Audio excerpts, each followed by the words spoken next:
I just want to say I love her, and I'm just honored that she asked me to introduce the speaker. So I just want to say, great morning, Democrats. How y'all feeling this morning? Come on, let's get excited. How y'all feeling this morning? All right, so I need y'all to get pumped up and excited because we have a special treat for you all today. I have the honor and the pleasure of introducing our guest speaker today, and one thing that comes to mind when I think about Miss Wright is action taker, okay? From if you have already read her bio or read the pamphlet in front of you, you can see one thing about her is that she doesn't mind taking actions. She's a true believer of all things are possible for those who believe and who are ready to take action, okay? First and foremost, what blew me away was that she's been in education for over 20 plus years. Can we take a minute to applaud that? Let me tell you one thing, it takes a lot of dedication and commitment to do anything for 20 years, but especially in education, okay? So I was just blown away by that fact. And she has I've been practicing this word, so hopefully I say it right, because I know you in education, so I don't want to mess this up. She has a plethora of degrees. Did I say that right? Okay. Including a Bachelor's of Science in Middle Grades Education, a Master of Education in Divergent Learning, a Master of Arts in History, and a Master of Education in Educational Leadership from the Citadel in Charleston, South Carolina. Let's give it up for that. All right. So after demonstrating mastery of the National of Educational Leadership, she has also received a specialist in education and school superintendent. As a military wife and traveler all over the world, one thing that she brings to the table is diversity and inclusion to education. And although she wears many hats, let's not forget the fact that she's also a mother. And I don't know about y'all, but that makes a difference to me because I'm a mother, and I know that she cares about the education of our students. So also, one thing that I also found was interesting about her, that she also has made it a point to serve her community as well by volunteering her time with the Dorchester County Fellowship of Christian Athletes. Wow, with all those different hats, she still makes time to volunteer in her community. So I need for all of y'all to listen and tune in today as she has came a long way to share with us her priorities and her plans. So she needs our support, our encouragement, as she is currently running for South Carolina State Superintendent of Education, which I believe you already can tell that she is more than equipped for. So without further ado, let's give a warm welcome and a massive applause for Miss Sylvia Wright. Come on, y'all. Y'all can do better than that. Well, good morning, and thank you for this opportunity. So how many of you have kids? How many of you have grandkids? How many of you have nieces and nephews who are school age? Perfect. So I have 2 kids, and I have a grandson. He'll be 3 in November. And I can't tell you how many times I've seen the movie Cars and heard Lightning McQueen, ka-chow, and Bubble Guppies. But my grandson can say full sentences. Now it's simple sentences, but he can say full sentences. He can count to 10, and he can point out colors. I want my grandson to go to a school that will elevate his level of learning. Every kid in South Carolina deserves to go to a school that will elevate their level of learning. But I have seen the inequities of public education in South Carolina. So I was the instructional coach at a rural district, and we are building this, we're building this new school. It's built now, but in the process of building it, we wanted to see what the inside would look. So we went to this school an hour away that was built just like our school. So we were meeting in the STEM lab. STEM is the science, technology, engineering, and mathematics. And as I walk into this massive room, the shelves were filled with materials for projects. The room was filled with the machines and things needed to create projects. And all I could think about was, we don't even have a STEM lab, we don't have a room designated for STEM. So this is an inequity, like just an hour away. And our kids are being left behind. Also, as a teacher, because I was a teacher before I became, school leader, coordinator, and currently I'm the district coordinator for this rural district, secondary coordinator. But you hear all this stuff about teachers teaching woke stuff and indoctrination and all that, but we don't have time for that. We have indicators, we have pacing guides. I remember going to work at 6 in the morning, trying to prepare, get things ready, and then I'd be the last person in the parking lot, me and the feral cats that are jumping in and out of the trash can. So my point is, teaching, it's a constant cycle. Teach, reteach, retest. So we don't have time for that indoctrination, that narrative that's being spent on teachers, like this negative narrative. Instead of trying to criminalize teachers, teachers deserve our respect, they deserve our support, and they need resources. So that's going to be my focus. As your next state superintendent of education, there are 3 things that I plan to immediately do, 3 actions that I'm going to take to begin the process of transforming public education in South Carolina. The first thing is partnering with the local superintendents to meet with teachers, students, families, district and school leaders, communities, find out what the needs are, and then create a budget that's going to address the needs in those areas. Because right now there's a disconnect. There's a budget being created at the state level that doesn't match the needs on the ground. So I want to rectify that. The second thing that I want to do is create a basic level of learning. So do you guys remember seeing those books? Like there's 4th grade, for example. It lists the things that students need to know in order to be successful in 5th grade. Do you know what I'm talking about, those books? Well, what I want to do is work with a team to take our indicators and create those skills, like list those skills. And if you had asked me about this 20 years ago, I'd have been like, I don't think that's possible. But with the technology that we have today, it is possible for us to break down our indicators into skills. That way, the teachers can create individualized learning pathways for students. So that way, students can take ownership of their learning, and then parents can know how they can support their students. And then the final thing is accountability and transparency. So I've been to 25 different counties. I've been in different communities. And after I'm elected, I will continue to be in communities, partnering with those superintendents, holding town halls. That way people know what's going on. But accountability and transparency isn't just about holding the schools accountable. It's about holding families and communities accountable, because it's going to take all of us working together to transform public education in South Carolina.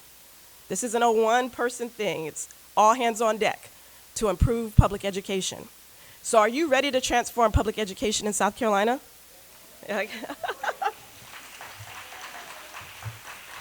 Well, join with me. There are 3 ways you can join with me to help transform public education. The first thing is go to my website, write2026sc.com. Again, that's write2026sc.com. And I need you to click on volunteer. And I also need you to scroll down on that first page where it says subscribe to the newsletter. And I need you to subscribe to my newsletter. I send one out each month. The second thing is donations. You can donate $100, $200, $500, $1,000. You can also create fundraising teams where each person on your team is responsible for raising a certain amount of money. But I need your financial investment to help transform public education. I can't do this without you. The third thing is spread the word. So if you go to Facebook, Instagram, you can like me on Facebook or friend me. And then when I'm posting, share those posts. Because the more people that know, that helps me spread the word of, my run. So again, my name is Sylvia Wright, and I want to be your state superintendent of education. Thank you. Now I can take this. So just because I would like to know your opinion or your thought of this, why do you think there's such a aggressive push towards reducing funding and support going to the public schools and increasing it to go somewhere else? And I'm going to preface this by saying I went on it's the CERRA website, it's a website like if teachers are looking for jobs, they can apply for jobs inside of that website. And I looked, and I'm going to tell you what I saw. For the CAPE programs, which is business-related programs, tech and whatever else, there was a tremendous push in charter schools in terms of there are a lot of positions opening for charter schools, but when I look for the public schools, like district schools, I didn't see it. So I'm wondering, is that an indication of where something is going? So it's kind of two-part. The why, and have you noticed the trend in who's hiring and who's not? Yes, ma'am, that's a great question. So the issue is the focus has been lost on kids. It's no longer about kids, it's now about money. How can we make money and turn education into this enterprise where more businesses can make money? That's the goal of privatization, and with charter schools as well. And I'd like to highlight with private schools and charter schools, they're not regulated like public schools are. So we're talking about all this money going to charter and private schools, and taxpayers have no idea how it's being spent. So that's the biggest issue with that. And you're right, that is the focus now, this push, because that's part of the current superintendent's agenda. But that's not going to be my agenda. My agenda is on public education for all kids, not selective, because again, with private schools, they can choose who they want to go into their schools. You know, Tim Scott was sitting up there saying how parents can have choice. No, the private schools have choice. I've even seen data where the private schools, they don't even have to apply to accept those vouchers. So there might be a school near you that you might want to send your kid to, but you won't be allowed to, so how's that parent choice? So to go back to the answer to that question, it's not about kids, it's about money. It's about an enterprise. And I want to refocus our attention on the kids. That's my goal as your next state superintendent of education.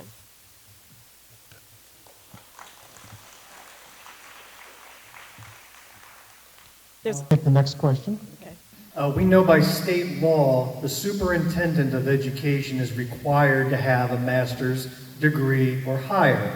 And the current state superintendent got hers as a political donation from Bob Jones University in just 6 months. Tell us, please, what are your qualifications that meet state requirements? Well, I actually have a master's in divergent learning, and I got that after I received my bachelor's in middle grades education. But after I started teaching, I noticed that there are different needs in my classroom. So that's why I went to Columbia College and enrolled in the divergent learning program, because that program actually taught me strategies to help meet the different needs in the classroom. So I have the Master's of Divergent Learning. Then I have a Master's of Arts in History, which allowed me to become an adjunct professor. So I was an adjunct history professor at Charleston Southern University in North Charleston, South Carolina, for 3 years. And then as I started moving up in leadership, school leadership, I realized that there was a leadership problem. So that's when I went to the Citadel and received a Master's of Education in Educational Leadership. I continued on and received my specialist in education to be a superintendent. And I'm actually currently working on my Doctor of Education at the University of South Carolina in Systems Improvement and Innovation, because that's what I want to bring to the schools in South Carolina. So. Ladies and gentlemen, do you think she's qualified?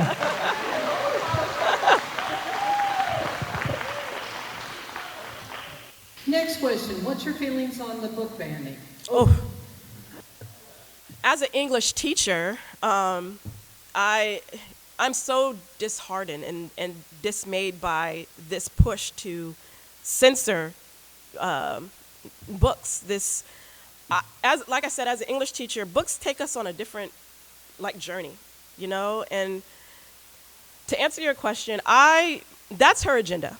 The current superintendent, that's her agenda to ban books. That is not my agenda. I will reverse all of the book ban and the regulations that are that criminalize all that. That's not my agenda. I'm going to work with legislators to, again, refocus our attention on the children. So thank you for that. So basically what Tim Scott just said is just another way nationalists want to meld church and state. How would you talk to concerned parents who believe this sort of thing about how public school options are giving them a choice, whereas this sort of thing they're talking about is restricting choice. All right, so let me see if I have that question right. You're asking how I would address parents who are sincerely looking for school choice versus this whole Choice, but in reality it's restricting it and they're not quite seeing that. How would you get them to see that? Okay, thank you. Good question. So what I would do is that education piece. So I've done a bunch of research on like private school vouchers.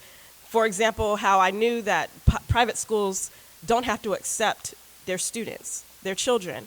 So just hosting speaking engagements and having conversations with people, informing them about the not really parent choice that is being advertised, because again, that the parent choice that they are advertising is false. They're making it seem like parents have a choice, but really, you guys, what's really fueling this is money. It's putting money in private schools and putting money in charter schools. It's not about the kids. So that's my thing, just to educate them on the real facts about private schools and charter schools. What is your thought on discipline that Donald Trump just signed back in, putting the discipline back in the classroom for other kids? You said putting discipline? Yes, like allowing the schools now to discipline kids again is what he signed the executive order, but it'll come down to the state or to each state as to what they want to do. What would be your take on that? What, like discipline your child in school? Paddlings like we used to get back in 20 years ago. So my thing with discipline, because again, I just think back about my time with teaching, my approach would be there needs to be some type of systematic, like progressive discipline chart or something, because I also taught in Charleston County. So what they do is they have this progressive discipline chart, and they match it with the behavior, and it tells you if the kid does this, and it gives you a list of consequences instead of just one set thing.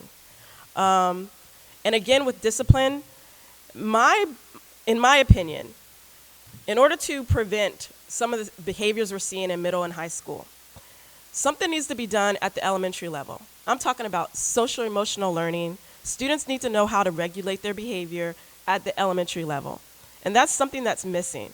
And so that's an initiative that I want to implement in order to address it at the elementary level, so that way we're not dealing with certain behaviors at the middle and high level. Now, don't get me wrong. There are kids who are going to cut up in middle and high school. I'm not saying that it's going to be perfect. But what I'm saying is there are behaviors that if students learn how to regulate, we won't have to deal with them in the middle and high level. So that's one of my things, is that initiative, that social emotional self-regulation, getting them young, and then a progressive discipline plan to help support teachers too. Because one thing as a teacher that I'm hearing a lot of, because I know you've probably seen those TikToks where a kid acts up and they're sent back to class with candy. No?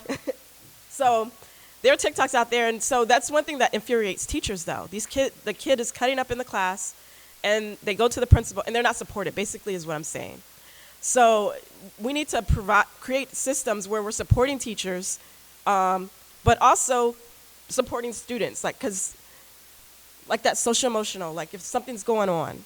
So that would be my response, my initiative to support students, support teachers with discipline. I'm a little naive about this, I guess. To me, all this, I hate to say, it's a color issue. It's exactly what it is. None of this came up before integration. None of it. I'm from North Carolina, but I've been here for over 40 years, and the same thing happened in North and South Carolina. Integrated, I speak loud. Integrated, and then they moved to private schools. Mm-hmm. But what right does a non-public school have to have public funds? You see? Right.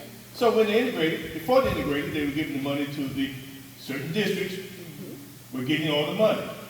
When they integrated, Well, we got private schools, then we got other, it would still happen. Then we have charter schools, all these different classes. But it makes no sense. Because when they first started, that's when schools here in Greenwood became private. When they integrated, they're still private and don't receive public funds. Here in Greenwood, we have a school that receives north of $20 million at the mall of public funds. Of public funds. And we sit back, this is what it is. Whoever's in power is gonna make the rules.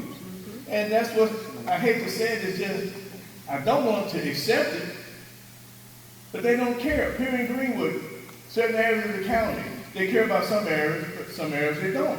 Same way with education. And I hate to say it, but, and people are not going to vote. They don't care. Seriously, they really don't care, because now we have, I don't want to get on this, but since we're not poor anymore, then we don't care about each other. Since we're not poor anymore, we have access to things. So what I'm saying is that until we vote or whatever else, they're going to keep giving money, public money, to a non-public school. It's just, that really doesn't make sense at all. Just think about that. Just think about what they're doing. But I'll tell you it's wrong. It's along financial lines, and it's around color lines. We just got to realize that. So all this STEM and all this stuff, still they give it to certain schools. So I'm just saying is that until people stand up and do something, it's going to stay the same. But until we can change the dynamic of the voting process here, South Carolina has enough non-white Republican vote to change things, but we won't get out and vote. So the problem is at our feet now. They caused the problem, but now it's at our feet. Yep, and I'm glad you said that, because that's what it's going to take. And I heard you say that people won't get out and vote. Well, we need to go to them. We need and educate them, let them know, because some people are, honestly, they're disconnected. And I heard from the round table, one of the responses was there's this lack of trust, or there was a lack of not knowing who was out there and knowing about them. So you have candidates right now like myself. There are other candidates as well. You can get to know me, my website. There's a way for you to contact me if you have questions. And that way, once you get to know me, you can start educating other people. That's part of that spreading the word. Because 2026 is going to be a game changer. So, and I've been in different counties. People are fired up. People have lost jobs. Their daughters have lost jobs. And I say daughters because I specifically spoke to a man who was is Republican or whatever. I don't know what he is now, but he was in a Democratic meeting, and he was upset because his daughter lost her job. So my point in saying that what's happening right now is touching everybody's lives. And that's what it's going to take for this turn. And that's why 2026 is going to be a game changer. So there is hope. Again, we have to do our part and educate. We can't just keep this knowledge to ourselves. We have to take it out to our community and start holding people accountable.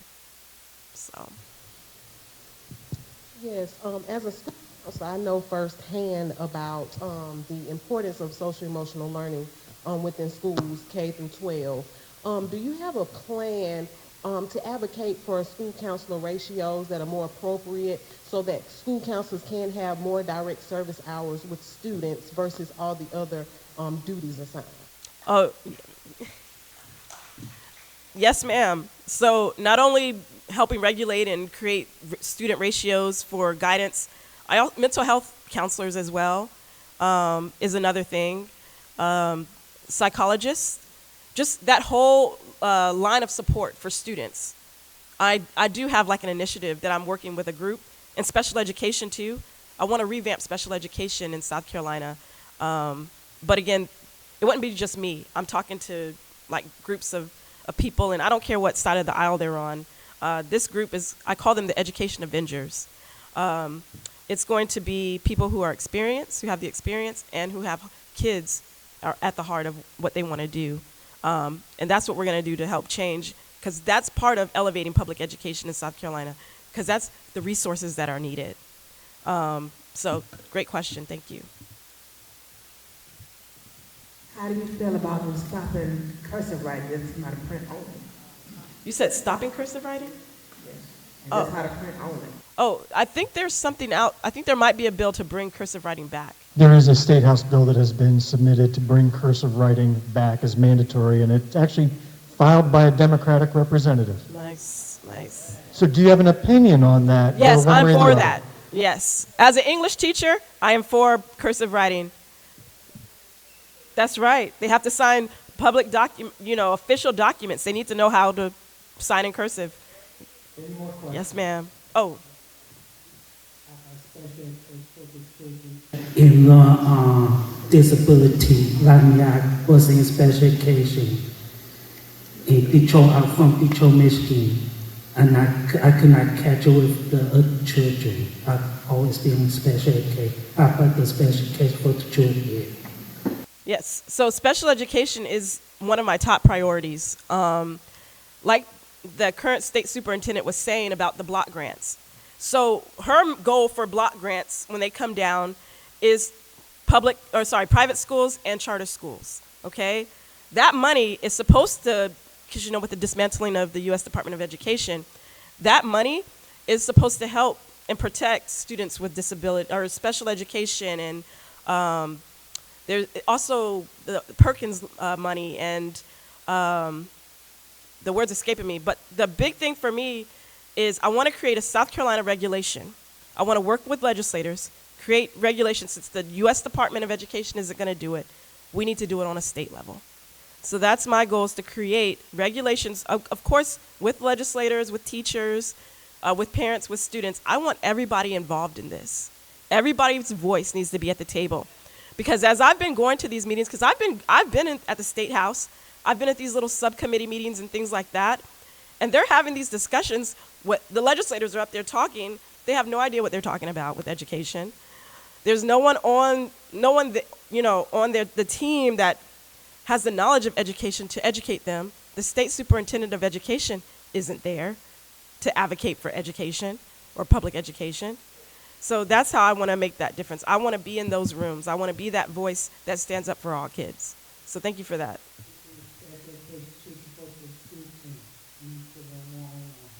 Yes, sir.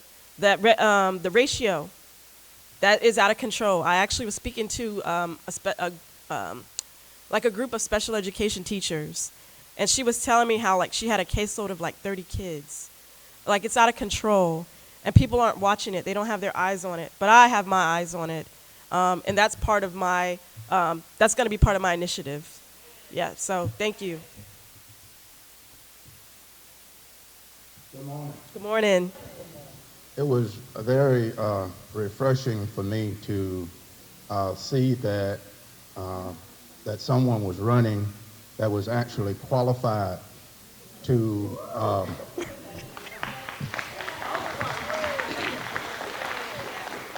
I know that that has not been an objective of the current administration for any position, even that puts our national security at risk. But having said that, Michelle Obama, when in her 8 years, tried to get the food program in the schools changed to where it was more nutritious for the children. I worked in the school district for about 15 years, and what they're feeding the kids comes in already prepackaged, and all they have to do is pour it in the pan and warm it up. So it's highly processed. I couldn't eat it myself. Probably the most nutritious thing that they have is the milk. So what would be your plan? I mean, and they've got millions of dollars worth of equipment in the kitchens to do what needs to be done. So there's not any more expense that they would have to go through to make this right for the kids, except to support the industry that's sending that process.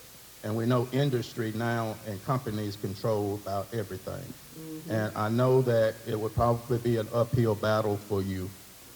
I don't know if that comes from the federal or not, but what would be your plan to get nutritious food back in the hands of these children? Great question. So I was reading, there's a bill, or there's conversation about fresh food, like a partnership with like farms and stuff in South Carolina. Forgive me, I forget what the name is, but I know it's trying to bring the fresh produce and things to the schools. But I say that because that's something that I would continue. I would actually, I agree with, bringing those fresh produce, partnering with local farms, with the schools. But I believe it needs to be an initiative from the ground up. So what I would do is go to or speak to the local superintendents, work with the students. Part of my initiatives are going to be student driven. Like the students are going to, for example, creating some type of contest where the kids like create initiatives and then we vote on it and all that just to get that student buy-in. Because if we can get student buy-in, if we can get parent buy-in, then that's the push for legislators. So we can't go from the top down because we can't tell people what to do, right? But if we can get the students involved, get the parents involved, and push it out, then we get that buy-in, if that makes sense. Okay. Can you hear me? Yes, sir. Okay. Hey, how you doing? I got 3 things. Love your point, sir. I am after school. I work in the after school system, and I feed my members, and it's food that I wouldn't even eat. And this is food that I wouldn't even like. I was taking it at one point and like attempting to give it to the homeless people that I see around. I wouldn't even do that. This is like, and this is food that we're feeding our children. We know food feeds the mind. Yep. Like, if the food is crap, okay. I saw a TikTok the other day, and kids are starting to put together the prison school system pipeline. That is and the kids, these are kids, they're already figuring out, they figured out the bus, they figured out the food, they figured out how the school is set up and how the prisons are set up, and it seems they're mirroring each other. What is there a plan in place, or do you have any ideas to like change that stigma of that? Because I have a son that he's seen the school system was not the place where he needed to be, and he didn't want to finish school. So, is there anything that we can put in place to have that stigma change? 2, I don't think it's graduated from being a race thing. It's not a race thing anymore. It's not. Well, let me finish my point. It's become a class thing. It's not about race. They keep us thinking it's race, so we fight against each other. But it's elevated. The top 1% control the money, so they can pipe it any way they want to. It don't matter if you black, white, Hispanic, whatever. If you poor, they're gonna take the money from you. Period. And 3, there's a movie. It's got Taraji P. Henson in it and Sam Rockwell. I have to go write it down. Best of Enemies. This was a movie back 2019, I believe, and it talked about when they were starting to integrate the school system. And it's a very powerful movie. I think it was in North Carolina that this, yep, so he's from here. So, Best of Enemies. So it's just like, go take some time to go watch this movie. It's a powerful movie, and it shows the power of people, just caring for people. People, period, right? But I would like you to speak on that, the prison school pipeline thing and what your ideas are on it. Yes, sir. So I am currently the secondary coordinator for Dorchester, this rural school district. And part of my job is to go into the middle school and into the high school. I do walkthroughs. As I'm in the high school, I see the kids just sitting there. It's a bunch of just sit and get. It's a boring setup. The kids, I know, feel like it's a waste of time. So one of the things that I want to do, one of my initiatives, I want to actually revamp high school, like education-wise. So, and there's already certain things that are happening in the State Department to help that. Like currently there's it's called a Palmetto. It's like an innovative way to teach a math class, because I'm helping create that curriculum where it takes the math course and connects it with a career in technology and education. So I've connected math with like construction and logistics. So it's just a creative way to make classes fun, like project-based learning. But back to my point about how I want to revamp high school. So by 10th grade, I want it to be where kids, if they are interested in a certain career field, they get to go and practice, like apprenticeships. They're on this path to where what they're doing is, learning about it, experiencing it, and then they still have time to change their mind versus them graduating, going into it, and then realizing they don't like the job. So those are just my draft thoughts. And again, this will be me working with people who have that knowledge in CTE, have the knowledge with apprenticeships. This wouldn't just be me. But I've been talking to people, like I said, with that Education Avenger group, to try to revamp how that would look for South Carolina, because that's my goal. By the end of 10th grade, if they are, on this career track, give them that apprenticeship and make it accessible to all districts, because right now certain districts already have that. And then kids within that district are privy to it, not all kids. I want all kids to have access to this. So that's part of my goal for high school. I have been informed that we are running very late and we have time for one last question. Unfortunately, I've seen 5 different hands go up, so could you all pick up? Any objections? Here we go. And mine is more of a statement, so we can end on this. What you just said about career and technical education, I'm a school counselor at a career and technical education center, and we need to work with the high schools. They won't work with us because they think that we are just a tech school, and that we're more than that. My statement is that the complaint, when Jamel was up there, the complaint that I have heard is that you come ask for our vote, but then you don't come back. But this is my take on it, and this is from other preachers in the room. I'm being the preacher now. When Jesus was here, you talking about Christian education, when he was here, he could only be in one place at one time. So when the Holy Spirit came back, they sent the disciples out in couples to go make more disciples. We are here, we hear her message, we see that she's qualified, she's very articulate, and I'm guilty, that's why I'm standing up, I'm guilty of this, is that we have to go out and advocate for her because she can only be in one place at one time. Thank you. And thank you guys for your time. I appreciate it. Thank you.